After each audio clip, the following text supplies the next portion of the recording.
شلام لخ مريم مليف طيبوثة نارا عماخ مريخات المشي وموريخ بيت خرسري شو ناط مريم يلدت آلها صلح لابين حطاهي هاشا وشاق الموثن آمين.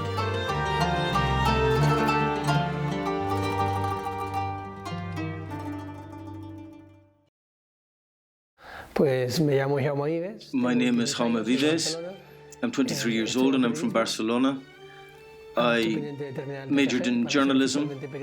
Right now I'm studying to take the registered professional reporter exam.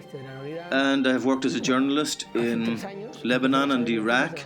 About 3 years ago, news came out in a couple of different agencies that in some countries of Africa and the Middle East, Christians were being persecuted. Before that, I had barely heard anything about it, and it was hard to believe. It was hard for me to believe that in the Middle East, Christians were being persecuted just for being Christians, that they were being killed for no other reason than being Christians, being baptized. And I doubted that there were people who were willing to kill other people just for being Christians. Time passed and important people started showing their support for those Christians, and that's when I started to realize that it was true. There are Christians being assassinated in the 21st century, and so I started to see a difference, a great contrast between the East and the West. There, Catholics, their Christians have real reasons to want to renounce their faith or hide or say they aren't Catholic, but they don't. And they are killed or they lose everything, their houses, their jobs, the education of their children, their savings, their children's lives, their own lives. But here, on the other hand, we don't have any good reason to want to renounce our faith. We just feel ridiculous and get embarrassed. And in serious cases, maybe people might lose their jobs, but that is very rare. And nevertheless, every day we are ashamed to say that we are Christians. So when I saw that difference, I thought we have to go there and write their stories to help them and also to wake ourselves up.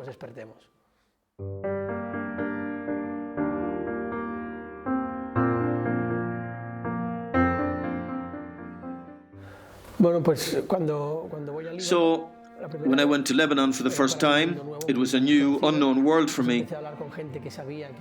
I started to talk to people from the area, people who could help me. I spoke with Mirele Alfara, who has also been interviewed by HM Television. She helped me a lot when I arrived. So I started to make more contacts. When I returned from Lebanon, I stayed in contact with Aid to the Church in Need and collaborated with them as a volunteer. I just helped out with the social media. So I spent a while with them helping out with social media. Different people, like a religious sister, for example, would come to share their testimonies and I would cover the story. I don't help with that anymore. Right now, I'm dedicated to working hard to make sure the documentary is released because it has cost us sweat, blood and tears.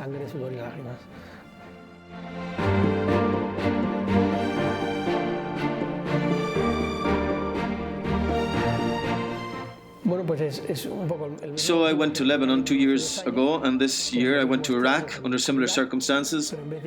But instead of going alone, I went with a group of people. There were 7 of us. My sister Lalia, my cousin Blanca were with me, and then Juan, Javi, Carlos and Alfredo. In total there were 7 of us. So the idea was to go there in order to let people know what was going on in that country and to wake up the Christians here in the West because we were asleep. And the name of the project is a reference to persecuted Christians who are willing to lose everything if by doing so they can maintain their faith.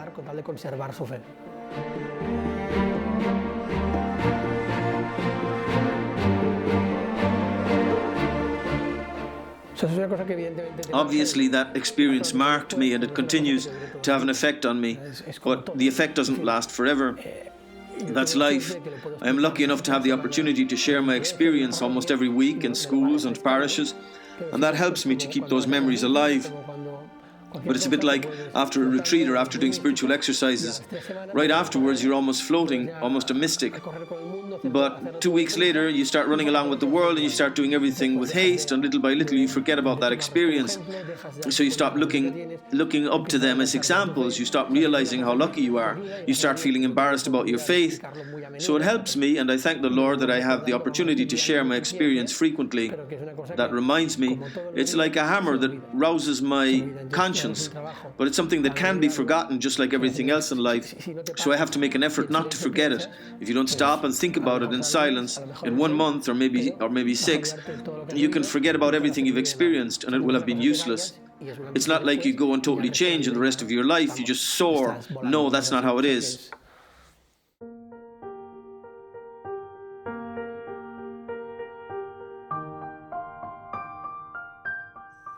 In Lebanon, the country is not really at war, even though it is at war officially.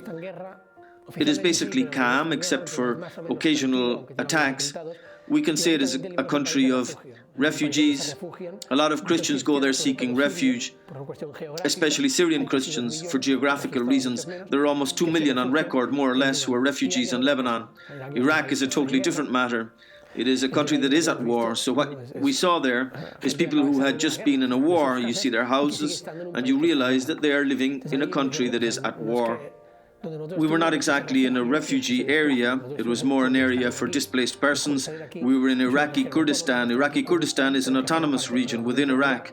Although it is within Iraq, it is very independent. Kurdistan has its own army, the Peshmerga. So all the Christians from Nineveh, for example, have fled from their houses because of the persecution they received, not only from the Islamic State, but also from their own neighbours. Many will tell you, my own neighbours have forced me to leave, not the Islamic State, and they seek refuge in Kurdistan. So in Lebanon, we spent time with Syrian refugees, and in Iraq with displaced Iraqi Christians. I say displaced rather than immigrants because they're still in their own country. It would be very complicated for them to leave their country.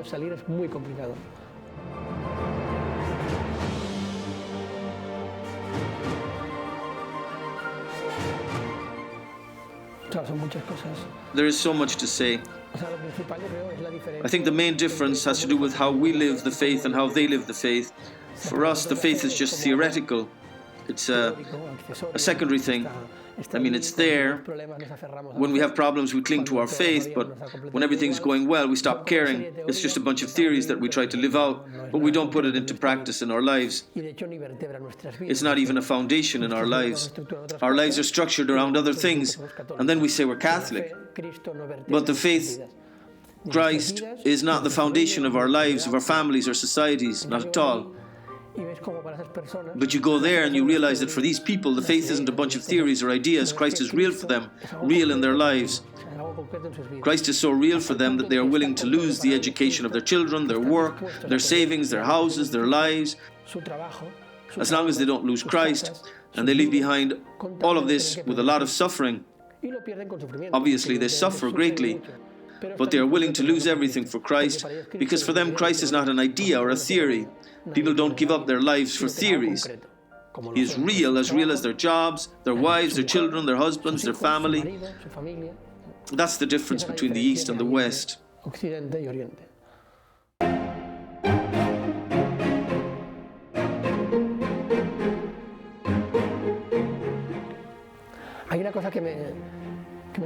Something that really surprised me is the way these people tell you that they've never felt abandoned by God. In Iraq, many of them have been living away from their homes for 2 years, and in Syria for 5 years. That's 5 years of unemployment. You wake up every day with nothing to do. You go to sleep knowing that tomorrow will be the same. Your children can't go to school. You have no money, no home. You're living in merchandise containers or abandoned shopping centers. Not even the clothes you have are your own. For 5 years, your life has been a disaster, full of misery, insecurity. 5 years of Monday, Tuesday, Wednesday, Thursday, Friday, Saturday, Sunday, and then start all over again for 5 years. Your family members have disappeared, and after 5 years, you still haven't heard anything about them. After that, after 5 years, with a smile on their faces, they explain to you in their testimony that they have never felt abandoned by God. And on top of that, they tell you that when they wake up in the morning, they give thanks to God for everything they have and for the life God has given to them. And we see that what comes to our mind is, they must be stupid. They must be stupid because they have lost everything for Christ. They're living worse than the dogs that are living on the streets, abandoned. They live worse than dogs. They live even worse than the dogs we have in our homes. They live worse because in our houses our dogs sleep well. They have everything they need. We give them baths, we give them vaccines. These people live worse than our dogs. And you see that after all of this, with a smile on their face, they say that they have never felt abandoned, and that every morning they give thanks for what they have. And then you realize that it can't be that they are stupid. Our Western mentality is very simple. We think we can do anything, not realizing how limited we are. We cannot understand them. These people are not stupid. They are in Christ's hands, so they have lost everything except the most important thing. They haven't lost the most important thing, the faith. And they say on a human level, the future looks dismal. The war could end in 1 year, in 5 years, in 10 years. It doesn't matter, because when the war ends, our hell will continue. The end of the war is the end of one of our problems, just one. But then we will have to start our lives over again, our houses, our jobs, the education of our children, and so on. There are very moving testimonies. You learn about when you hear that a 3-year-old girl has been kidnapped and they're abusing her, and then her mother tells you she forgives them. One of the testimonies I would like to share is that in the West there is a lot of contempt for the church. People glare at priests and nuns thinking they are bad people. And hate of the church has been instilled into us. There is this contempt. There is an incredible testimony of an Iraqi priest. He didn't do anything special. He did exactly what he was supposed to do. No one knows him. No one will ever know him. But he did what he had to do, which is more than what many of us will do in our entire lives. On June the 10th, he was in Mosul. Mosul is the biggest city in Iraq. On June the 10th, the city of Mosul fell under the power of the Islamic State. He fled to other Christian towns in Nineveh. Mosul is the capital of Nineveh. This priest fled to Karakosh. He spent 2 months in Karakosh after having fled, losing everything. And he was the head of 550 Christian families that had also fled, and he made sure they had a place to stay, whether in parishes, fields, wherever he could find space, making sure they had enough water, enough food, enough of everything. 2 months later, the Islamic State attacked Karakosh, and Karakosh fell on August the 6th, 2014. That priest once again had to flee and once again lost everything, and he fled to Erbil, the capital of Kurdistan. So this priest fled twice and lost everything twice. When he reached Erbil, instead of saying, "I'm tired, I have to rest, breathe some fresh air, I'll go to Europe for a few months and then I'll come back," instead of saying that, he becomes the director of a center for the displaced, Ashtidosh, which is the biggest center for the displaced in Iraq with 5,000 people. And the priest has to make sure those 5,000 people have drinkable water because there's no running water there, and food for everyone, and electricity because they're living in freight containers without electricity. There is no air conditioning. And without that, it is impossible to live there. He had to flee twice and lost everything twice. And during those 2 years, first he attended to them on the streets, then in malls and camping tents, and now in freight containers. He has to make sure that these 5,000 people have everything they need, working between 15 and 20 hours every day. This is the church. He is a priest that no one knows, and he does it all with a smile. If we put ourselves in his shoes, imagine I'm at home and I have to flee because if not they will kill me. I lose everything. I have to go to another place that is not my home. It's a difficult life. And I start worrying about making sure 550 families have everything they need. I have to flee again. I lose everything again. Everyone is living on the streets. People have skin illnesses because of the lack of hygiene. Entire families living in shopping centers that are infested with rats. And then I have to go there and take care of them with a smile. During these 2 years, working 15 hours a day, we don't even work that long to make sure they have everything they need. And he didn't do anything spectacular, saving lives from imminent danger. He didn't jump in front of a bullet to save someone. No, he just did exactly what he was meant to do.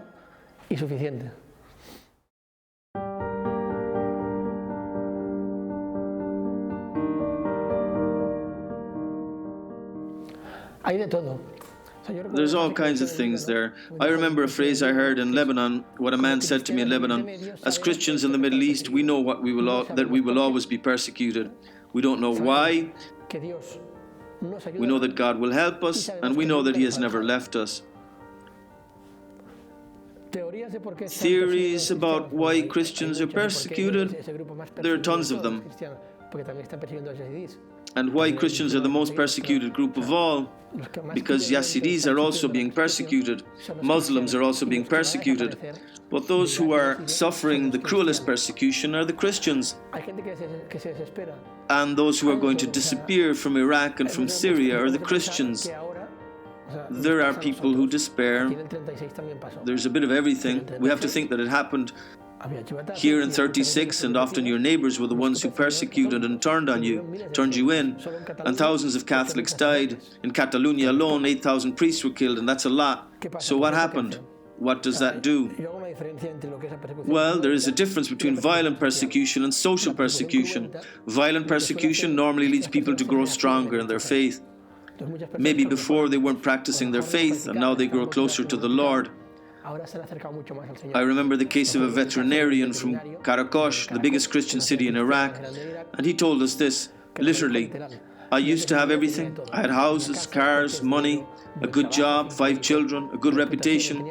I had everything, but I didn't have time for God in my life. Now that I have lost everything, I am much closer to God than I was before. What social persecution does is it makes you embarrassed. So over there people grow in their faith, and here we're ashamed. If something like what happened there happened to us, the same thing would happen. There would be Catholics who before did not practice, but then discover the Lord and begin to practice. And there would be Catholics who would fall into despair and would abandon the faith. But most people there are joyful. Most people have not abandoned that which was the cause of their being persecuted, the faith. In fact, they have embraced it even more strongly than before.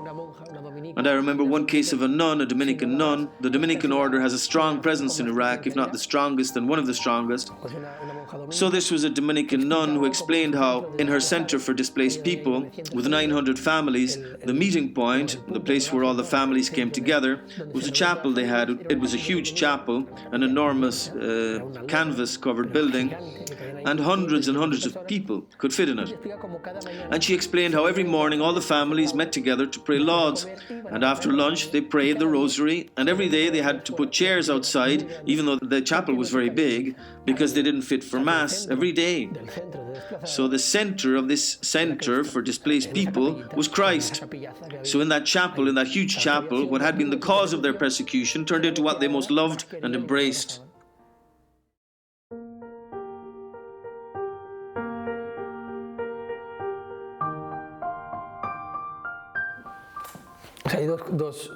There are 2 main images of Our Lady that many persecuted Christians have devotion to. One is in Erbil. After they fled from their homes, they built a 15-meter high statue in Erbil, the capital of Kurdistan, in a Muslim city, but in the Christian neighborhood. A statue of Our Lady that is 15 meters high, and she presides over that Christian neighborhood. Sometimes they do processions through the streets. You can see it in videos at night with candles and everything, and you see that giant image of Our Lady. It's beautiful.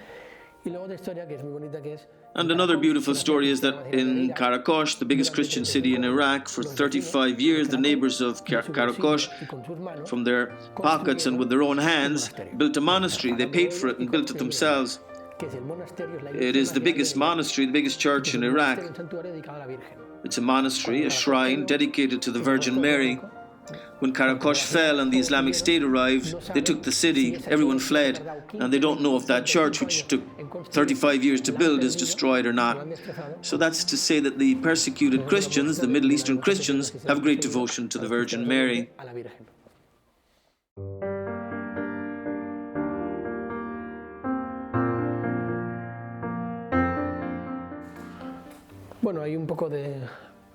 There's a little of everything going on there. In Lebanon, this is what I found. I was told sometimes we feel abandoned even by the Christians in the West. No one is talking about what is happening. No one says anything about what is going on here. It's all hidden. People don't know about what's happening. Right now, people know a little only because of the Islamic State, which has become famous. But they feel disappointed because Western Christians have forgotten about them. We haven't given testimony of their faith. And then a lot of them think that here in Europe, this is the best you can get. They want to come to Europe because they think this is something incredible. But coming here would be a shock to them. They're coming from a culture in which Christ is the most important. They're not embarrassed to talk about Christ without shame, without worrying about being politically correct. Christ is what is most important, and that's it. and there are videos of their celebration of the exaltation of the cross or important Catholic feast days. The entire town celebrates it with such joy. They come here and they realize that we are ashamed of our faith. That would be hard for them. I remember in Lebanon, I was with the father of a Christian family. I told him that I come from an area where people are ashamed to say they are Christians, explaining that the testimony of people who are willing to die for Christ really helped me. He became very angry and said, "But what are you saying? Who are you? What do you mean ashamed of Jesus Christ? How can that be possible?"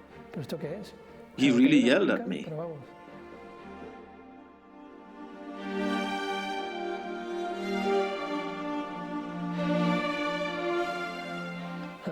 There are three things that we can do for persecuted Christians. The first two come from the Chaldean Archbishop of Mosul, Monsignor Emil Nona, who was one of the last Christians in the city of Mosul before it fell. He was in Madrid, so a friend and I went to interview him. We asked him the same thing: what can a Western Catholic do for those Christians? And he said two things. First, pray. It's easy to think that praying is useless. We don't believe enough in the power of prayer and we think it's a waste of time. But it is central. It should be a foundation in our lives. It's the easiest thing all of us can do as Christians and the most useful thing. But because of that, the devil tries to convince us not to pray. And so we seldom pray. But it's the best thing we can do. So pray. And the second thing he said was to live the faith in a brave and coherent way wherever God has placed you. You don't have to go to Syria or to Cochabamba. It is enough to live your faith in a brave and coherent way wherever God has placed you, giving witness, not being ashamed, and so on. Then there is a third thing I like to add, which is this: if on top of that you can help on a material level, economically, the organization that is helping Christians the most and the best, at least as of now, is Aid to the Church in Need. It is a foundation of the Holy See which works to help the persecuted church, but also any church in need. We have seen them helping both in Lebanon and in Iraq. I have volunteered with them, so I have seen what it is like from the inside, and they are the ones who do the most and the best for these people. They're not only helping to give formation to seminarians and novices who have lost everything and cannot study, but also to children so that they can receive an education. They are helping parents to find houses. The work they're doing is amazing. So in addition to those two things that Monsignor Emil Nona said to us, I would add helping materially with your time, talents and treasure. And aid to the church in need is the best way to go.